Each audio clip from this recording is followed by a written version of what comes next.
kesufian mereka.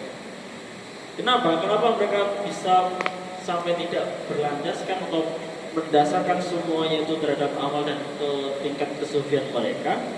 Karena mereka tahu bahwa Allah itu yaf'alu ma yurid. Dan segalanya seperti itu. Allah itu yaf'al ma yurid. Allah itu melakukan atas segala kehendak yang beliau kehendaki. Sehingga apa? Sehingga mereka akan paham betapa nanti ketika dia dimasukkan ke dalam neraka mereka juga akan ridho. Monggo Gusti, kula niki kawalan jenengan ajeng jenengan pokoknya neraka ya alhamdulillah. Mungkin kalian sudah sering mendengar cerita ada seseorang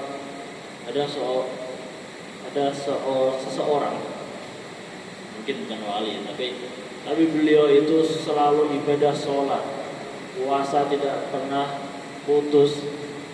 Setiap kali ibadah, setiap kali puasa, setiap hari tahajud, tidak pernah ada maksiat dalam dirinya. Tiba-tiba ada malaikat yang mengintip. Ada malaikat yang mengintip lauhil mahfuz. Dalam lauhil mahfuz itu ada kitab amal seorang wali ini. Jadi dilihat kitab amalnya, rapot amalnya, ternyata dia itu termasuk ahli neraka. Bingung malaikat itu. Piye iki kok ahli neraka?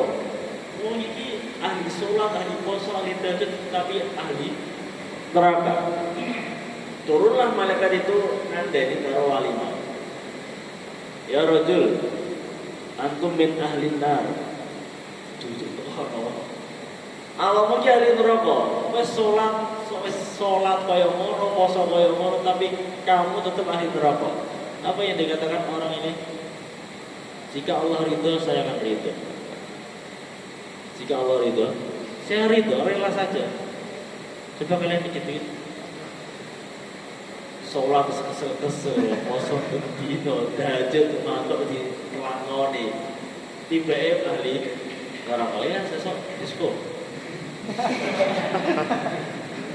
Siap ahli neraka, oke. Siap ahli neraka.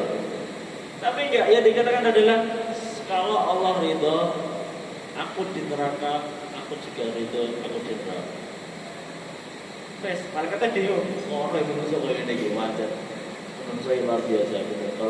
Kalau manusia itu baik, kalau manusia itu sudah jadi orang yang sufi, mereka akan lebih tinggi daripada malaikat manapun. Balik malaikat ya. Ketika balik malaikat mau itu nilai rapat meneh, sing asline dicap dadi ahli neraka malah jadi ahli surga. Sebab apa? Sebab keridhaan dia, kerelaan dia, kehambaan dia kepada segala apapun yang ditakdirkan oleh Allah. Gara-gara lilo, ya, gara-gara ridho, lilo, ikhlas dengan apapun segala yang ditakdirkan oleh Allah, maka status yang aslinya ahli neraka berubah menjadi ahli surga. Jadi kadang seperti itu. Apakah Allah dolim? Enggak. Itu bukan karena Allah dolim, tapi karena memang Allah suka-suka saja. Karena semua itu miliknya Allah. Kita sudah diberi hidup seperti ini, itu harusnya sudah alhamdulillah. Jadi mungkin suatu saat akan ada cerita atau mungkin di akhirat nanti juga akan banyak protes sekali. Saya sudah sholat, saya sudah hafid Quran, tapi itu kalau ke neraka, ya itu karena Allah adil. Karena itu semua yaf'alu ma yurid. Jadi jangan pernah bangga, apalagi mentang-mentang kalian santri terus melihat orang-orang yang mabuk, oh kamu kotor sekali, oh gak jelek-jelek karo gue. Jangan. Kita tetap tidak boleh memikirkan hal itu, karena kita tidak tahu akhir hayat yang bagaimana yang akan terjadi pada kita dan mereka. Bisa wae, kenapa? Karena yang dinilai oleh Allah itu bukan tengah-tengah kehidupan, bukan awal-awal kehidupan, tapi akhir kehidupan. Boleh saja Allah itu menghendaki orang yang mau mabuk-mabukan, dililah kurang 1 menit dari situ dia taubat. Kira-kira surga atau neraka? Surga yakin. Ada juga orang yang sholat bendino, taubat bendino, tapi dilihat 1 menit sebelum akhir hayat pengen jajal mabuk, ya guys, pengen jajal mabuk langsung mati. Kira-kira akhirat, kira-kira neraka atau surga? Yakin neraka. Jadi emang kita tidak boleh bangga, sama sekali tidak boleh bangga dengan status kita sebagai santri. Bahkan nanti kalau kalian jadi kiai sekalipun, jangan pernah bangga atau menghina dengan pandangan yang hina, memandang orang lain dengan pandangan yang hina, meskipun orang itu ahli maksiat sekalipun. Maka dari itu kita harus sering-sering membaca sirah atau cerita-cerita para wali.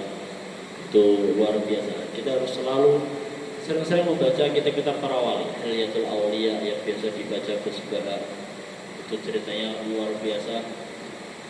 Banyak sekali pelajaran yang bisa diambil dari kisah-kisah para wali. Dan salah satunya ini nanti ada kisah-kisah para wali. Itu luar biasa. Sampai ada cerita Imam Taqiyuddin As-Subki ketika anaknya mengusir anjing dengan usiran dengan tatapan yang menghina, Imam Taqiyuddin mengingatkan pada anaknya, "Hei anakku, jangan kira kau lebih mulia dari anjing. Ya, jangan kira kau lebih mulia dari anjing. Bahkan kalau asuwe itu betul, untuk menghormati, tidak boleh. Meskipun sama hewan pun kita tidak boleh menganggap bahwa kita lebih mulia daripada hewan." Iya, sufi ya. Kalau sufi memang benar-benar sufi tenan, memang luar biasa, akhlaknya luar biasa. Makanya sungguh lucu dan aneh ketika ada kelompok Wahabi menganggap bahwa sufi itu sesat, sufi itu barang bid'ah. Kalau yang dimaksud sufi barang bid'ah itu adalah tari sufi, tari sufi di Indonesia, itu salah besar.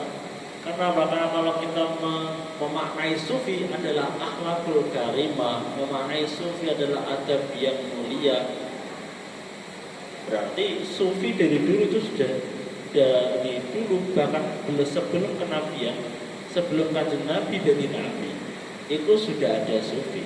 Bahkan Nabi pun juga melawan sufi. Bagaimana ceritanya kanjeng Nabi mendapatkan gelar Al-Amin, bahkan sampai musuh pun, orang kafir pun kalau menitipkan barang kepada kanjeng, pada musuhnya, sampai musuhnya nganggep kanjeng Nabi memang benar-benar Al-Amin, gampang dapat dipercaya. Sampai musuh orang-orang kurangnya, orang koncoannya saya tidak percaya, musuhnya percaya pada kanjeng Nabi. Terus kenapa mereka tidak percaya kepada Islam? Kenapa? Ya karena cuma gengsi, ya, cuma gengsi itu. Malah aku masa aku manut Muhammad, padahal Muhammad ini lagi dari lahir. Ini cuma gengsi, cuma masalah gengsi, akhirnya mereka mempertaruhkan segala dunianya untuk neraka. Bukan karena mereka tidak percaya kanjeng Nabi, enggak. Bahkan suatu ketika Abu Lahab atau Abu Jahal itu pernah mendengarkan kanjeng Nabi membaca Quran, meleleh, beribadah meleleh, nangis, percaya sih, sebenarnya ini percaya, cuma gengsi tok, sombong iki lho sing rasa ngilangin, sing rasa dilangin. Itu sama seperti yang terjadi dengan Yahudi, Nasrani. Mereka tuh tidak percaya kanjeng Nabi Muhammad, kenapa? Ya karena gengsi. Gengsi kenapa? Karena nabi terakhir tidak dari Bani. Wis ngono tok. Selesai. Jadi kasus selesai ketika Nabi Muhammad menolong ya. Kalau saja Nabi Muhammad itu dari Bani Israel, mungkin semuanya itu Islam. Rano Yahudi, Rano Nasrani. Kenapa? Karena Nabi Muhammad dari Bani Israel. Tapi Allah punya kehendak sendiri. Ya kenapa Gusti tidak mau Pak? Ya ben seru cerita. Ya Islam kabeh ndak. Amsalah dikebak apa ya? Jadi ben ya ben seru. Ya sering banyak ngono kuwi. Tipikal orang Yahudi, orang Bani Israel kan apa? Sombong, keras, perasaan itu paling hebat, supaya paling wah orang Yahudi. Sampai kalau ada cerita, dulu ada cerita kalau orang Yahudi membuat orang Yahudi ketika membuat negara Israel, negara baru dia. Jadi bangsa Yahudi memanggil orang-orang yang beragama Yahudi dari seluruh dunia untuk berkumpul di Palestina. Maka jadilah Israel. Ayo orang Yahudi, ayo ke Palestina. Akhirnya terkumpullah orang-orang Yahudi di Palestina itu dan membuat negara Israel. Dan ini lucunya, orang-orang Yahudi yang hitam, yang berkulit hitam, itu terus dikembalikan ke negaranya masing-masing. Artinya apa? Tidak menerima kulit hitam. Boleh orang Israel, orang sih gitu. Mesti utaya. Kenapa? Karena orang Yahudi tidak menerima orang jelek. Orang jelek itu sebenarnya adalah orang yang berkulit hitam. Karena orang Indonesia, orang Yahudi Indonesia yakin ketolak teman. Kristen di Iran, rasa Isa mas, orang mungkin ditompon di Israel kan. Mereka begitu sombong ya sampai orang Yahudi sesama agama Yahudi iseng milih-milih yakin aja sombongnya bro. Tapi ya itulah salah satu kenapa kanjeng Nabi Muhammad tidak diutus dari Bani Israel supaya awal diri itu ditompong oleh kanjeng Nabi. Bayangkan Nabi Muhammad sama Bani Israel, mau Indonesia ya orang saya Islam. Nabi Muhammad otomatis kalau Nabi Muhammad itu berasal dari Bani Israel, ya otomatis ya memiliki jiwa, memiliki ciri-ciri ya sama Bani Israel. Tentunya semua Arab, sembian itu ya dari ada yang hitam, ada yang coklat, ada yang kriwil, ada yang lurus, ada yang alhamdulillah. Jadi memang kanjeng Nabi disiapkan untuk jadi Nabi akhir zaman supaya dapat menerima umat seluruh dunia. Serah kebayang Nabi Muhammad jadi sekolah Bani Israel itu serah kebayang. Kok sombong gue, gengsi gue, akhirnya mereka merelakan agama mereka untuk masuk ke neraka selama-lamanya. La yahkumu alaihi khalqun wa la yatawajjahu alaihi li makhluqin haqqun sawabuhu ibtidaa'u fadlin wa adabuhu hukmun bi'adlin wa amruhu qada'un faslun. Tidak ada makhluk yang bisa memaksa Allah untuk mengganjar dia, untuk mengajar makhluknya. Jadi kita tidak bisa memaksa Allah untuk mengganjar awake dhewe karena kita sholat. Bisa Allah mau sholat, ayo saya diganjar. Ya bisa. Kenapa? Karena sawabuhu ibtidaa'u fadlin. Jadi ganjaran yang Allah berikan itu hanya permulaan anugerah dari Allah. Bukan semata-mata keadilan, bukan. Kenapa? Karena kalau dihitung dengan keadilan, maka apapun ibadah yang kita lakukan itu tidak sebanding dengan nikmat yang Allah berikan. Adil kau, belas raja. Itu baru nikmatnya. Belum hidayah yang Allah berikan, belum kuasa yang Allah berikan, belum kekuatan yang Allah berikan untuk kita beribadah. Itu semuanya dari siapa? Kan dari Allah. Ya wes gak ana pantes-pantesnya awake dhewe oleh ganjaran. Itu mau sholat ya sholat dan sholat hanya untuk karena mensyukuri nikmatnya Allah. Nah terus kalau adabnya Allah itu bagaimana? Kalau adabnya Allah berarti hukmun bi'adlin. Nah itu baru adil. Kamu kan tidak fair, tidak fair lah kalau ada orang yang jahat terus tidak dihukum. Fair nggak? Orang fair kan? Itu orang adil. Nah, disitulah Allah bersikap adil supaya manusia yang lain, makhluk Allah yang lain tidak merasa terzalimi. Kalau ada manusia mencuri, masuk ya Allah, kan pasti diadili. Wa amruhu qada'un faslun, dan segala ketetapan Allah itu sudah dipastikan, tidak mungkin. Dan itu sudah dipastikan tidak mungkin ada kebimbangan di dalamnya.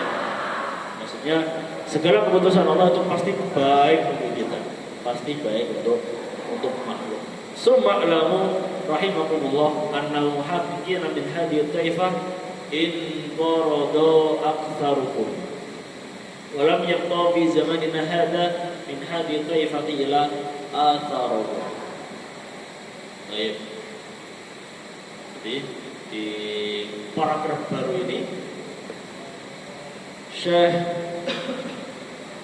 Qushairi menerangkan bahwa langsung menjelaskan bahwa orang-orang yang hakikat sufi, orang-orang sufi yang hakiki itu zaman sekarang sudah tidak ada.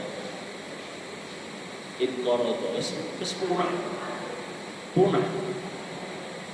Zaman ini itu zamannya Imam Qushairi, abad ke-5.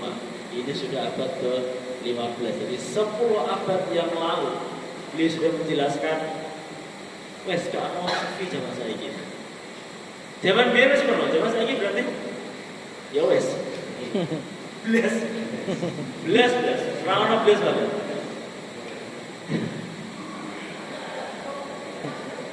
La haula wala quwwata illa billah. Bagaimana mungkin beliau mengatakan zaman beliau saja sudah tidak ada orang yang benar-benar ya. Kalau orang sufi ngaku sufi, banyak orang yang benar-benar sufi itu loh, yang sudah punah pada zaman beliau. Apalagi sekarang. Lah. Ya karena ya nanti diterangkan kenapa orang-orang sufi zaman sekarang sudah tidak ada, kenapa? Jadi sangat terus beliau mengibaratkan bahwa sufi itu rumah, dan di dalam rumah sufi itu sudah tidak ada orangnya lagi. Sudah tidak ada orangnya lagi. Cuma hanya tinggal bekas-bekasnya, foto-foto lagi, foto syah ini, foto ini, seakan-akan seperti itu. Sehingga tidak ada orang hidup lagi yang benar-benar menjalani sufi yang hakiki. Terus di paragraf berikutnya, hasalat al-fatrah fi hadhihi tariqah la bal in darasat at-tariqah bil haqiqah. Di paragraf ini akan menerangkan kenapa sampai tariqah sufiyah, ya, tariqah sufiyah itu benar-benar hilang, benar-benar turun standarnya. Jadi benar-benar seakan-akan orang yang dikatakan sufi itu standarnya paling sama. Jadi orang dulu kalau mengatakan orang itu sufi pasti ada berbagai bukti. Sufi caranya gimana? Oh, berarti dia sudah dengan tindak tanduk yang luar biasa istimewa, akhlaknya yang luar biasa, dengan orang lain juga baik, sholatnya juga luar biasa, zakatnya juga bayar, puasanya juga terus. Jadi langsung bisa diketahui, oh ini orang sufi karena mereka punya ciri-ciri seperti ini. Nah, pada zaman Imam Qushairi ternyata orang-orang sufi itu cuma nama tanpa ada hakikat yang benar, tanpa ada hakikat yang benar. Kenapa? Karena menurut Imam Qusairi, orang-orang yang sufi katanya itu mereka hanya mengaku-ngaku. Mengapa? Karena mereka masih butuh dunia, masih doyan mobil, masih doyan dinar, dirham, masih doyan dengan kekuasaan. Maka kalau sudah seperti itu, mereka bukanlah orang-orang sufi yang hakiki. Nanti diterangkan mulai dari madasyu alladzina kana bihim ihtida'un wa qalla syababu alladzina kana lahum bisiratihim wa sunnatihim iqtida'un wa zala gharahu wa tuya bisatuhu wa ishtadda tamau wa tuya ribatuhu wartahala anil qulub hurmatus syari'ah fa'addu qillatal mubalati biddin aw saqa dari'ah wa rafadu tamyiz bainal halal wal haram wa da'u bitarkil ihtiram wa tarhil ihtisham wastaghfu bi ad'i ibadat wastahanu bis sawmi was salati wa raqadu fi bidanil ghafalat wa rakanu ila tibai syahawat wa qillatil mubalah bita'atil mahdurat wal irtifaq bima yaqudunahu minas suqah wal niswan wa ashabis sultan. Di antara penyebab hilangnya atau punahnya hakikat sufi yang ada pada zaman Imam Qusairi adalah yang pertama, sudah banyak para guru sufi yang hakiki yang setelah meninggalkan orang-orang dengan wafat. Banyak sekali para masyayikh, para guru-guru sufi pada zaman Imam Qusairi itu sudah banyak yang meninggal. Mereka meninggal lebih dulu sebelum dimintai ilmunya lebih dulu. Ketika banyak sekali guru dan kiai yang meninggalkan kita, otomatis kita kehilangan ilmu, sumber ilmu yang luar biasa. Seperti tahun ini ya, tahun 2021, banyak sekali para kiai yang meninggalkan kita. Dan itu sungguh bencana yang luar biasa, karena kiai-kiai yang meninggalkan kita itu bukan kiai-kiai yang cek-cek kan, kiai-kiai besar yang meninggalkan ilmunya dengan kewafatannya. Tapi ya lucunya orang Indonesia seperti itu. Kita sedih pertama, innalillahi wa inna ilaihi raji'un. Sedih hati ini ditinggalkan oleh para kiai. Saya ya orang udah kayak anak ya. Yes barbar. Harusnya kan dia sedih terus cari siapa, terus kalau udah obat kan yang kayak gitu. Itu ternyata kan enggak, mereka cuma ya wes hari ini sedih, besok senyum lagi ya. Tanpa mereka cuma apa ya, cuma etok gitu. Harusnya Indonesia itu sudah mulai khawatir. Apalagi NU itu harus sudah mulai khawatir ketika sudah mulai kehilangan para masyayikh yang benar-benar tawadhu, masyayikh yang benar-benar tidak gila dengan dunia, masyayikh yang benar-benar memang bimbing NU itu yang kita sungguh kehilangan. Dan NU merasa kehilangan ketika sudah mulai ditinggal Gus Dur, sudah mulai ditinggal Mbah Sahal Mahfud. Itu sudah kelihatan, apalagi terakhir ditinggal sama Mbah Muhammad Zubair, itu sudah best. Jadi seakan-akan NU itu sekarang kehilangan nahkoda. Yang tua, yang sepuh sudah terlalu cepat meninggalkan kita. Yang muda-muda belum siap untuk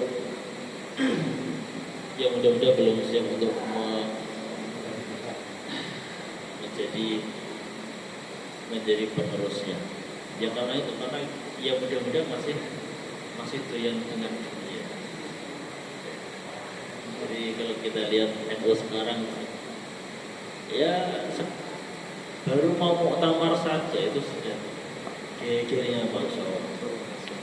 Untung kalian tidak punya HP ya. Apa juga dengar? Maju mundur akhir Januari malah maju maju keren. Ya itu kalau dilihat oleh kacamata organisasi lain, itu sungguh mengecewakan, sekelas organisasi terbesar. Kenapa sampai terbesar? Karena yang mati pun dihitung. Katanya gitu ya. Berapa NU? 80 juta orang. Kenapa? Yang 40 juta hidup, yang 40 juta meninggal. Karena orang NU punya pendapat orang mati tetap hidup. Guyonnya seperti itu. Karena sampai sekarang kalian punya kartan kan? Punya kartan? Belum. Jadi NU memang lemah di mana? Di administrasi ya. Nah NU NU. Saya juga NU. Ya karena enggak, sepenting kan NU. Sepenting ibadah, sepenting tahlilan, doa berkat.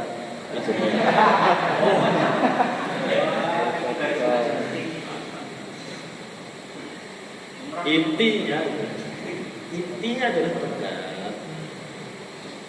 Kan demo, kan suyuh ya. Terus selain orang-orang tua yang cepat meninggalkan pada zaman itu, banyak sekali anak-anak muda yang sudah jarang sekali tidak mau mengikuti sunnah atau mengikuti tindak laku orang-orang sepuh. Itu zaman dulu, apalagi sekarang. Seperti itu, abad ke-5 Hijriah saja itu Imam Qushairi sudah menuliskan syabab alladzina kana lahum bi sirrihim iqtida. Sedikit sekali pemuda yang masih mau mengaji. Sedikit sekali pemuda yang masih mau buka kitab. Kalau kalian nanti di rumah, mungkin kalian buka bawa kitab seperti ini akan dikira orang aneh. Apa boleh? Kita dikira orang aneh. Dan saya rasakan sendiri. Buka ngaji, ya, buka ngaji untuk anak muda, untuk muda-muda, pasti nggak akan ada yang hadir. Ya, pasti nggak akan ada yang hadir. Kecuali dengan iming-iming wifi gratis. Akhirnya ya apa ya, memang sudah saatnya kita itu menjadi ketika nanti kalian jadi orang alim terus terjun ke masyarakat, jangan malu untuk mendekati mereka. Ya. Kalau kalian nanti ngajak mereka ke masjid atau ngundang mereka di masjid, pasti kebanyakan mereka tidak akan mau. Akhirnya apa? Akhirnya kita yang mendatangi mereka. Marung, ngopi bareng. Ayo ngopi bareng ke kafe banyak sekarang. Ayo ngopi ke kafe, ngaji ke kafe. Ngaji nih. Ngaji di masjid, orang Melayu masjid. Ayo futsal bareng ngaji. Wes, kan gitu. Jadi memang dakwah sekarang tuh sudah tidak laku dakwah di masjid. Ya, karena memang generasi sekarang tuh generasi milenial, ya kita harus mendekati mereka dengan cara milenial pula. Makanya kalau kita ada hadis Nabi kalimun nasa ala qadri qawli, mereka biasanya pakai HP kok malah kondor kita mau. Jangankan ngaji, sekolah pun sekarang mereka sudah mulai jenuh. Mereka minta ya semuanya serba elektronik, semuanya serba internet. Ya memang seperti itu. Makanya kalau nanti kalian sudah mulai boyong, sudah mulai keluar dari lulus dari Abdul Latif, ya minimal punya channel YouTube gitu. Punya channel YouTube, punya channel TikTok gitu. Buat dakwah. Buat dakwah. Siapa yang sudah punya channel YouTube? Masya Allah.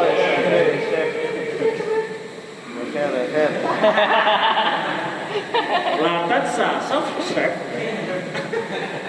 Latansa subscribe. Like.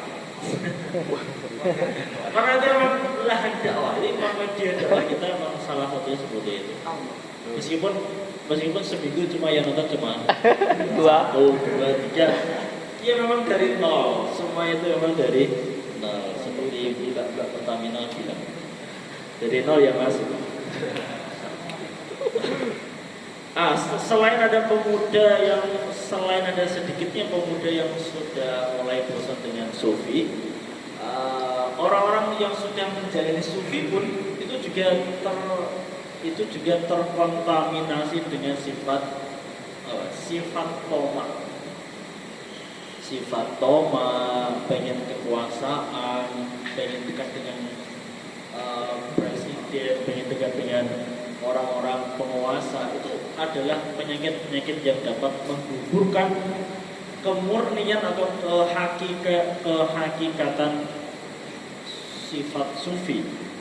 Karena apapun itu, meskipun nanti tapi kita tidak boleh itu ya, kita tidak boleh menilai orang lain. Kembali lagi, kita tidak boleh menilai orang lain. Kita terus begini, wah, berarti saya jadi wakil presiden orang sufi. Jangan gitu. Baik, saya peringatkan lagi. Itu untuk menilai kita sendiri. Jadi orang kalau sudah tidak waras, waro itu orang yang selalu menjaga halal dan haramnya sebuah benda, itu berarti waro. Jadi sikap wiroi yaitu adalah sikap yang ketika dia pengen melakukan sesuatu, pengen mengambil sesuatu, pengen makan sesuatu, dia terus mikir dengan status halal dan haram. Kawan, ini kawan semua itu. Kawan itu kawanmu. Wes, ketika dia sudah mulai bimbang, orang sufi seperti ini langsung mereka akan langsung pergi. Wes, yang PO. Kenapa? Karena mereka akan keras sekali dengan masalah halal dan haram. Maka tidak ada orang yang sufi terus deleh duit bank. Ini orang mungkin. Berarti mereka tidak sufi. Itu nggak ada macam-macam. Yang gue, pernah saya memang nggak ada oleh. Benar saya dengan Imam Ghazali sudah sejak zaman abad ke-5 sudah tidak ada, sudah punah. Apalagi zaman 15 abad sekarang. Ke-15. Selain kehilangan kewiraian, orang-orang sufi juga irtahala anil qulub hurmatus syariah. Ini yang bahaya. Jadi orang-orang sufi kehilangan hormat terhadap hukum-hukum syariat yang ada. Mereka gampang sekali menganggap ini halal. Mereka menganggap mudah sekali dengan pikir apa para dilakoni. Orang-orang ketika sudah mulai seperti itu berarti dia bukan ciri-ciri orang sufi. Dan masalahnya sekarang itu banyak sekali yang kayak gitu. Jadi mereka gampang sekali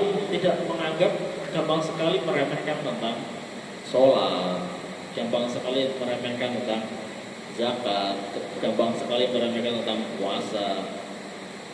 Jadi kalau orang sufi mikirnya pasti 2 kali. Ini contohnya seperti ini.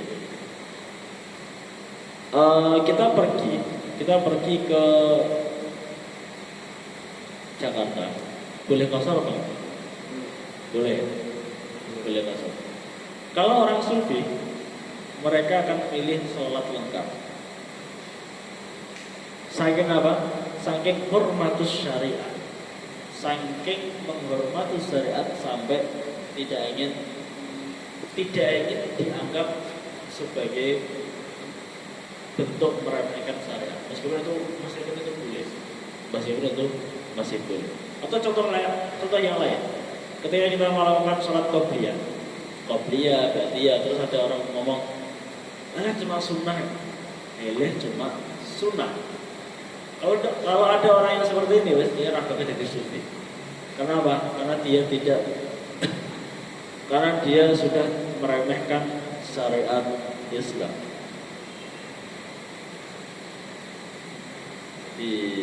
Memang berat. Mereka meremehkan puasa, mereka meremehkan sholat, semuanya diremehkan. Karena jadi bukan karena mereka malas sebenarnya, tapi karena mereka menganggap bahwa diri mereka itu sudah dekat dengan Allah. Nanti akan ada teks selanjutnya bahwa mereka bahkan tidak mau sholat, tidak mau zakat. Karena apa? Karena mereka menganggap bahwa diri mereka sudah dekat dengan Allah.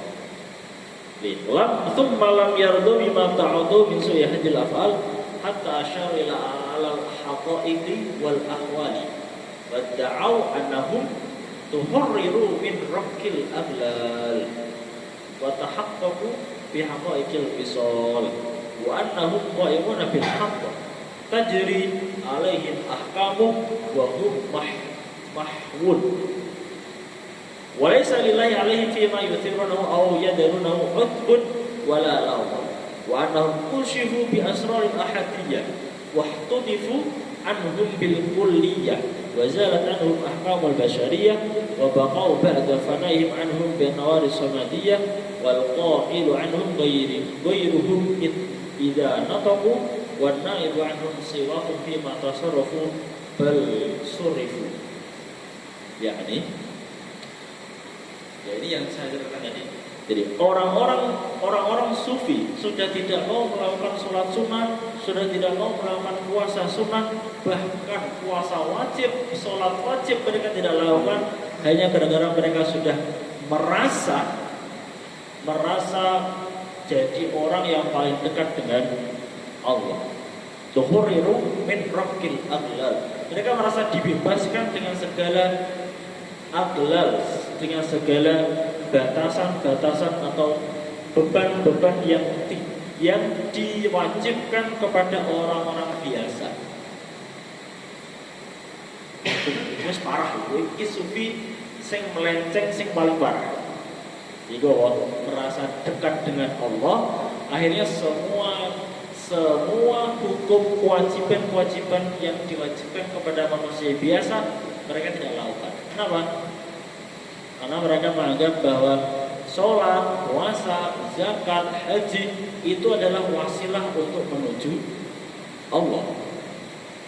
Terus yang sufi katakan apa? Lah aku wis menuju Allah tanpa wasilah itu, ya wis berarti gak usah nglakoni wasilah. Aku wis menuju, aku wis tekan Gusti Allah gitu.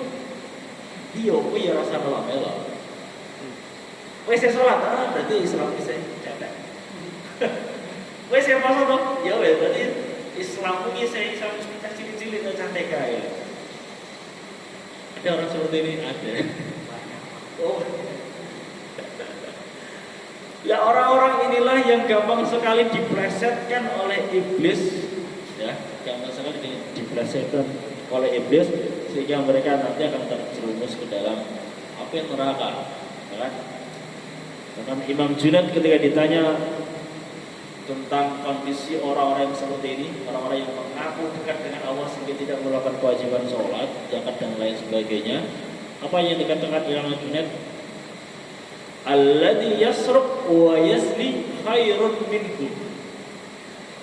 Apa maksudnya? Orang yang mencuri, bahkan orang yang berzina sekalipun itu lebih baik daripada mereka ini. Kenapa? Karena orang yang zina atau orang yang mencuri mungkin bisa tobat karena dia merasa salah. Tapi kalau orang yang ini yang merasa dekat dengan Allah, Islam mungkin tobat. Misalnya apa? Yes, tobat. Ngopo tobat dia cedhakan Gusti Allah. Islam mungkin. Gak mungkin orang-orang yang sudah terlanjur terlena dengan bisikan iblis seperti ini, itu akan taubat nantinya. Sangat mungkin. Kenapa? Wes cedak karo Gusti. Ini bahaya sekali ya. Maka dari situ kita bisa memaklumi bagaimana dulu Imam atau Syekh Ja'far Shadiq atau Mbah Sunan Kudus dulu sampai harus membunuh Syekh Siti Jannah. Itu bahaya seperti ini. Ketika itu disebarkan dengan orang-orang awam, bahaya sekali. Menganggap bahwa tidak terus berarti orang usah kaji. Ayo kaji yuk, dasar kaji orang usah. Terus cedak terus Allah. Ayo selalu orang usah. Aku cedak terus Allah. Dan itu salah satu bentuk godaan iblis. Kok aku gak pernah digoda ngono, Pak? Awalnya digoda PNS ya wis cukup.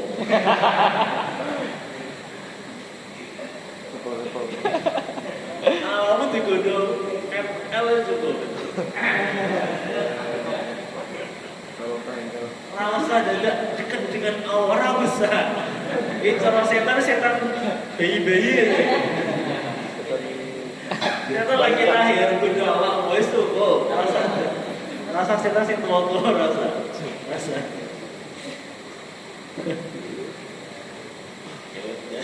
Jadi memang seperti itu. Jadi orang di setan itu atau iblis itu yang menyesuaikan dengan tingkatan keimanan kita. Kalau kita digoda dengan seperti itu sudah tergoda ya wes. Gak perlu setan operasi setan jenderal mungkin yang turun tangan gak perlu. Cukup sih kroco ya kan video kroco ya. Kayaknya gampang banget digoda ya. Pesan saya jangan sampai gampang tergoda dengan setan kroco. Karena tergoda kalau PS, tergoda. Ini kalau setan jenderal, goda aku. PS rakupan orang aku. Kayak PS 5 guys.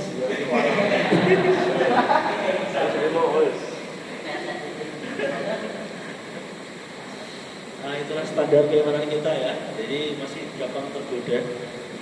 Kalau kayak Syekh Abdul Qadir Jailani itu baru iblis sampai baru iblis yang jenderal iblis yang dikorban. Nah kayak awet dewi gampang banget digoda. Makanya sampai ada guyonan banyak sekali setan yang unjuk rasa sekarang. Minta apa? Minta pekerjaan. Karena banyak sekali pekerjaan setan yang dikerjakan oleh manusia sendiri. Jadi, tanpa setan pun manusia wis pinter. Wis pinter maksiat. Ya itu guyonannya betul, tapi mana itu setan lahir setan cilik ya wis bodoh manusia. Gampang mulai bodoh. Saking manusia kuwi gampang digoda. Toyib.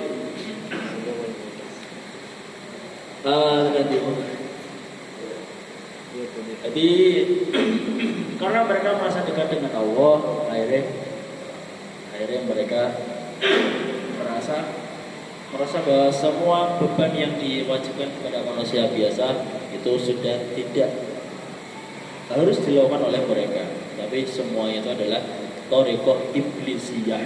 Yes. Kalau kalian ketemu sama orang yang seperti itu, ya jarke, angel ini orang yang angel. Zakat karena Allah, ini salah satu zakat apa salah wis cedak karo Gusti Allah. Ya semoga kita selamatkan dari godaan-godaan setan yang seperti itu. Wala matul ibtilau fi ma nahnu fihi min az-zaman bima la wahdu bi ba'dihi min hadhihi al-qissah. Kuntu la urbasitu ila hadhihi al-ghayah lisan al-inkari ghairatan. Baik, ghairatan ala hadhihi tariqah an yudhkara ahluha bisu aw yajidu mukhalifun li talbihim masaqat idil balwa fi hadhihi diyar bil mukhalifina li hadhihi tariqah wal munkirin 'alaiha syadidah. Ini adalah para kaum ini Jadi Imam Kushairi menerangkan kenapa saya harus membuat kitab ini. Ini tujuannya agar Thariqah Sufiyah yang asli kembali kepada hakikatnya, kembali kepada hakikatnya. Jadi karena perhatian beliau terhadap Thariqah Sufi ini, akhirnya beliau merasa harus dan wajib untuk menjelaskan apa itu Thariqah Sufi yang hakiki, sehingga orang-orang yang ingin ingkar terhadap Thariqah Sufiyah, orang-orang yang menjadi musuh Thariqah Sufiyah itu menjadi paham bahwa orang yang melawan Sufi kok tidak sesuai dengan kitab ini, berarti dia tidak Sufi. Ya, jadi seakan-akan apa? Seakan-akan Imam Kushairi ingin memberikan sebuah standar Sufi. Kalau kalian ingin menilai orang itu Sufi atau tidak, baca kitab ini dulu, ya baru kamu nilai orang-orang ini benar Sufi atau tidak. Jadi ini adalah standar kitab yang digunakan untuk menilai standar ini Sufi hakiki atau Sufi KW, ori atau KW. Kenapa harus seperti itu? Ya ini. Kenapa harus seperti itu? Karena orang-orang yang benci dengan Thariqah Sufi itu banyak sekali. Sehingga orang-orang yang sudah benci, orang-orang yang sudah menjadi musuh Sufi ini, mereka akan gampang sekali menjelek-jelekkan Thariqah Sufi. Paham ya? Akhirnya mereka apa? Musuh Sufi akan mengatakan seperti ini, itu loh orang Sufi gak pernah sholat, itu loh orang Sufi gak pernah zakat, itu loh orang Sufi gak pernah puasa, gak pernah. Akhirnya apa? Mereka berkesimpulan, oh berarti ilmu Sufi itu jangan dipelajari. Ojo cedak-cedak jadi orang Sufi. Ngono maksudnya. Paham ya? Jadi gitu maksudnya. Jadi ya seperti kita ya, seperti mungkin di Indonesia, kalau ada dokter gadungan, ya ada orang mengaku dokter, kira-kira orang yang punya ijazah dokter, orang yang punya sertifikat dokter asli, kira-kira ikut marah apa? Pasti marah. Kenapa? Karena tercoreng dengan orang yang mengaku dokter. Begitu juga seperti ini. Jadi Imam Kushairi itu marah sebenarnya. Marah dengan siapa? Dengan orang-orang yang mengaku Sufi, tetapi dengan tindak laku yang tidak sesuai dengan Sufi. Supaya apa? Supaya tidak ada musuh yang dapat gampang sekali menjelek-jelekkan aliran Sufi. Dia kayak orang Wahabi, Wahabi adalah ngelek-ngelek orang Sufi ya, siang benar. Tunjuk atas parah. Itu tujuan penulisan kitab ini. Walamma kuntu amiru min madati hadil fatrah antan hasil. Wala Allah subhanahu yajud bilutfihi fitanbihi liman hadda amin sunnatil muslah fitadiri adabi hadhihi tariqah. Semoga dengan kitab ini dan dengan kelembutan Allah ya, dalam mengingatkan atau memperingatkan kepada orang-orang yang menjalani thariqah ini untuk tidak menyia-nyiakan tentang akhlak dan adab thariqah Sufiyah. Walamma abal waqtu illa istis'aban wa akthar al-asr bi hadhihi diyari la tamatiyan fi ma taduha wa dhafirara bima ittatahu ashfaqatu ala al-qulub an tahsaba anna hadzal amri ala hadhihi al-jumlah bana qawaidahu wa ala hadzal nahwi sara salafu. Jadi dengan kitab ini Imam Kushairi ingin membangun sebuah kaidah, ingin membangun sebuah standar bahwa ini loh yang dinamakan orang Sufi. Fa'allaqtu hadhihi risalah ilaikum akramakumullah.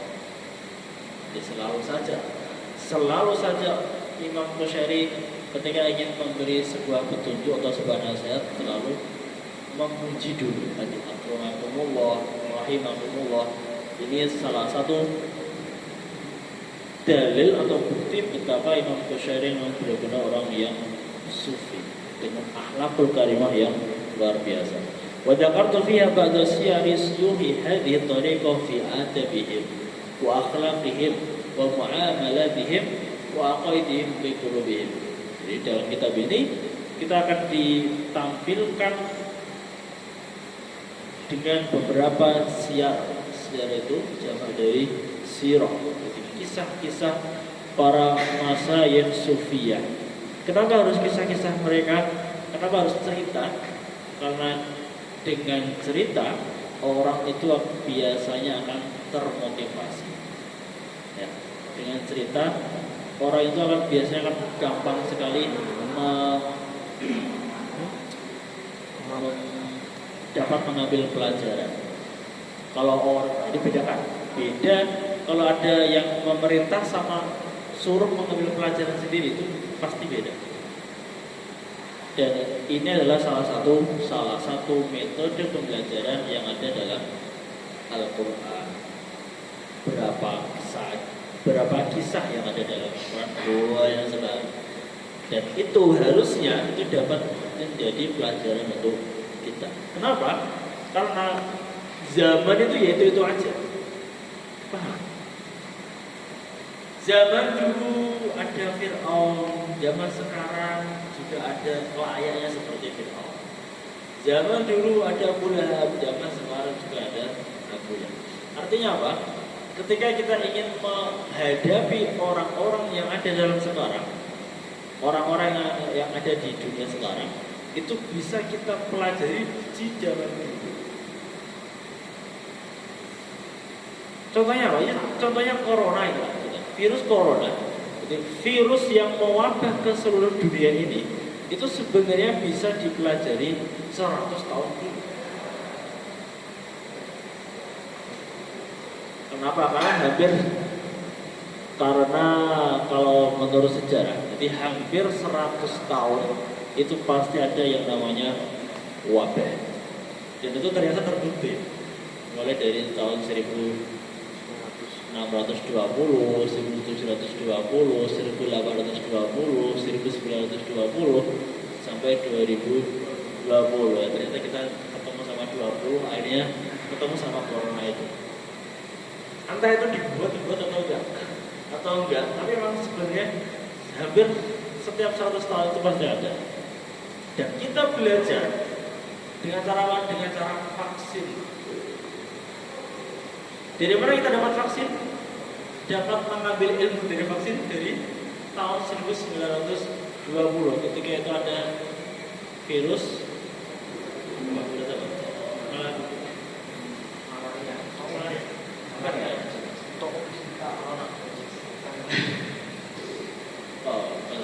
namanya apa? Virus ya sampai sekarang masih ada loh. Tapi sudah ada vaksinnya. Setiap hari di virus campak.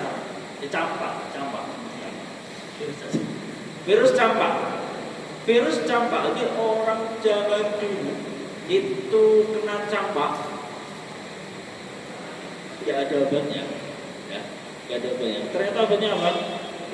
Ternyata obatnya vaksin. Vaksin itu apa tuh? Virusnya dimasukkan ke tubuh. Supaya apa? Supaya nolak virusnya. Jadi terbukti bisa.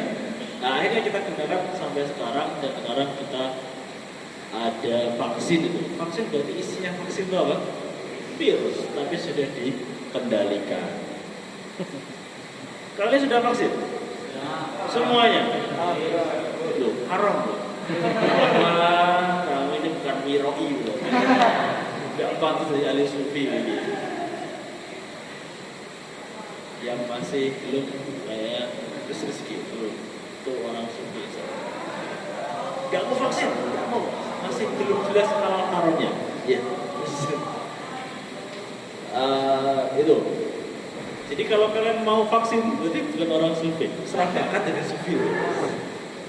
Karena kehalalan dan keharaman vaksin itu masih belum jelas. Apalagi kalau sampai vaksin AstraZeneca, Pfizer, itu halal banget.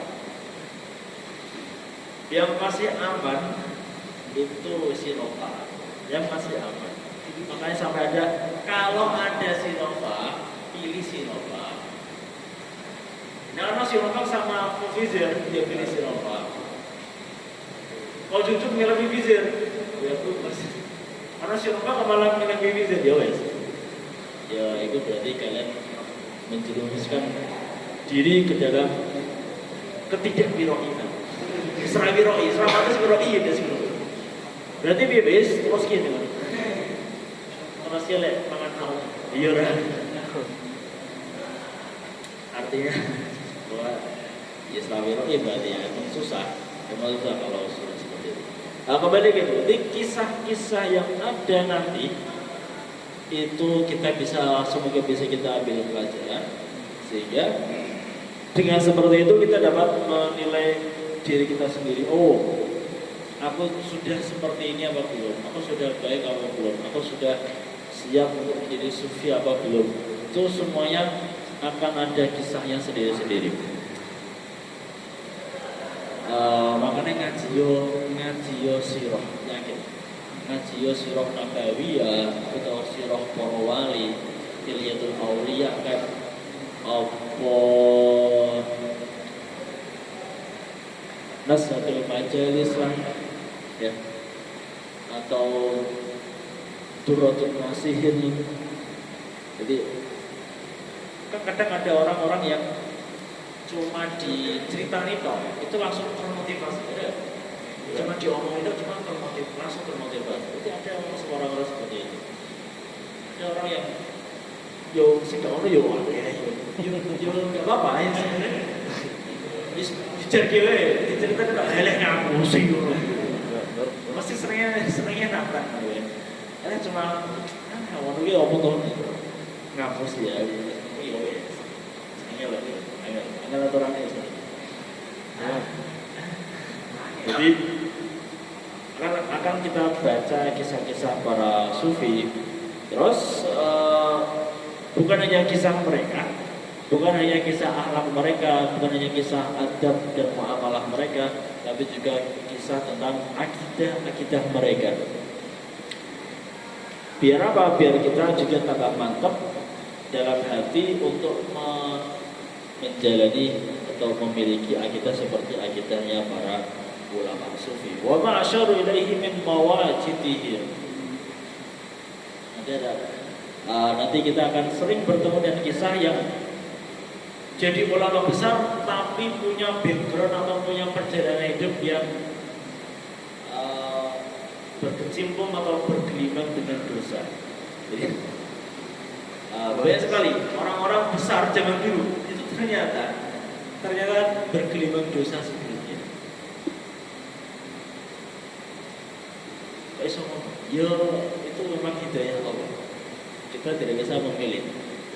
Tapi jangan terus berarti orang aku tak maksiat sewa. Jadi ahli sufi bisa. Apa lagi niat itu terus sok mati terus gitu. Ayo parah. Kalian sudah baik, jangan coba-coba guru. Sudah ahli ibadah, jangan coba-coba jadi ahli maksiat. Karena apa? Karena kita tidak tahu asal menjemput kita itu kapan. Kalau kita tahu nih oke-oke aja. Yuk, maksiat sedih yuk. Matinya sih suwe. Waktu-waktu kabar sih deh. Ngerti dong monggo. Apa COD atau malaikat Israel di sana. Malaikat Israel saya lagi. Mas aku gue nabi. Kalau nabi oke. Kalau nabi kan memang ditawari ya. Pengen nabi pengen saat kita mau mungkin pengen apa ya. Gue ditawarin dulu ya. pengen saya monggo. Kowe. Kowe terus piye? Sik dah. Seta. Seta. Seta. Seta. Mari awak dhewe nabi itu rasa kita wale. Melayang sini sikat ya malaikat itu. Wa kayfiyati tarabbihim min bidayatihim ila nihayatihim.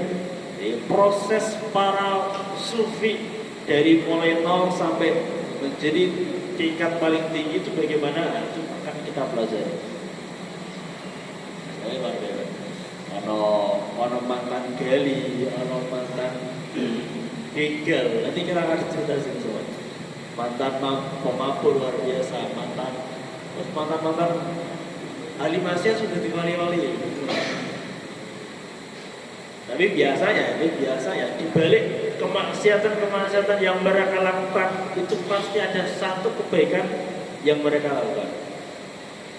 Itu pasti karena mereka bisa taubat dan menjadi ulama sufi dan menjadi orang yang sufi yang luar biasa, itu pasti karena rahmat Allah. Ya, rahmat Allah itu turun karena ada satu kebaikan yang mereka lakukan. Itu pasti. Ya, coba. Jadi, macam terus maksiat terus tapi enak pol.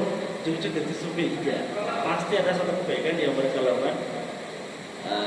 Dan nanti kita akan ceritakan supaya kita bisa mengambil manfaat sebenarnya apa yang bisa kita lakukan untuk memperbaiki kualitas ibadah kita. Litakuna limuridi hadi thariqah quwwah. Supaya ada kekuatan, tambah semangat lagi untuk orang-orang yang sudah masuk ke dalam thariqah sufiyah.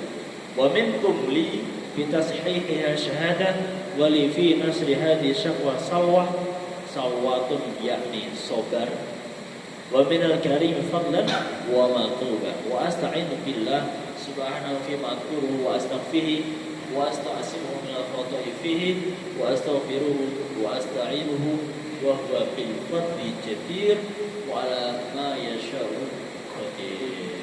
Alhamdulillah kita sudah baca mukaddimahnya saja, baru mukaddimahnya. Seminggu depan kita mulai dengan fasal yang pertama tentang apa? Tentang i'tiqad. Jadi yang pertama akan dibahas oleh Imam Qusairi adalah akidah orang-orang sufi. Seperti yang pernah saya sampaikan bahwa kita belajar tasawuf, kita belajar sufi, ingin jadi orang yang mutasawwif, maka hal yang pertama adalah akidahnya harus benar. Supaya apa? Supaya kita tidak dapat mudah dipelesetkan oleh iblis dan bala tentaranya. Karena akidah itu penting. Ya mungkin menurut kalian kita ini paling ya Allah wujud kita kok. Orang sesimpel itu kan.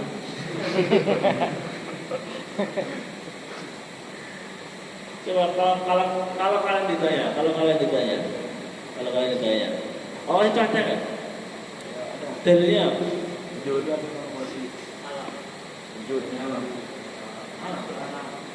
Wujudnya alam ya. Kalau itu simpel, itu memang simpel. Tapi kadang ada orang Islam ketika ditanya Allah ada. Dalilnya apa? Bingung mereka. Orang-orang yang seperti ini itu masuk neraka. Makanya ada diterangkan dalam kitab-kitab bahwa orang itu haram taklid. Taklid tahu ya? Taklid. Haram taklid. Bukan dalam hal fikih, tapi dalam hal akidah.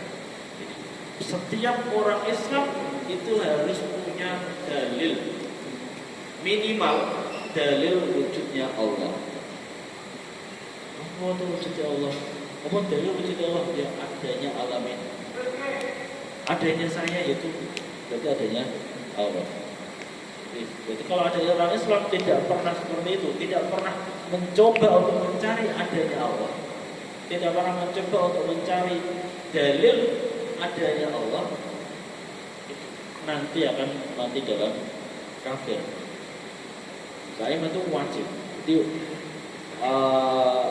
wajib. Kalau kalian punya teman, punya adik, punya ponakan, ya sekali-kali diajak oleh anak, jadi kok bingung lah itu. Diterangkan. Minimal itu.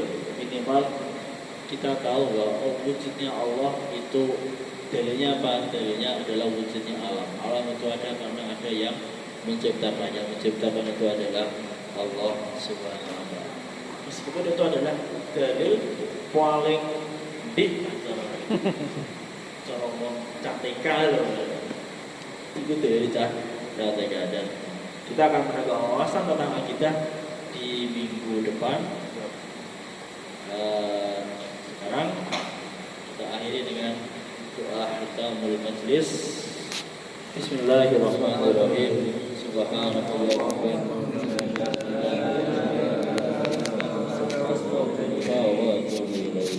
sebelum kita akhiri absen